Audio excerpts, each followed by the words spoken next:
जी हाँ दोस्तों, ये देखिए खेसारी लाल यादव की हीरोइन आकांक्षा पुरी ने फाइनली ले लिया है डिफेंडर। आप लोगों को पता होगा डिफेंडर अभी तक सिर्फ खेसारी लाल यादव के पास था भोजपुरी में, तो फाइनली आकांक्षा पुरी ने खेसारी लाल यादव को टक्कर दे दिया है कह सकते हैं।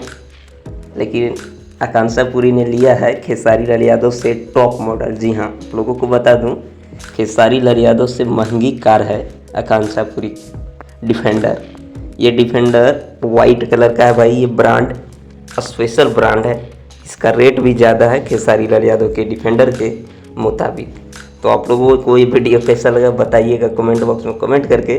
खैर ये वीडियो था, उम्मीद है कि आप लोगों को अच्छा लगा होगा। मिलते हैं फिर नेक्स्ट वीडियो में। थैंक्स फॉर वॉचिंग भाई, लव यू ऑल।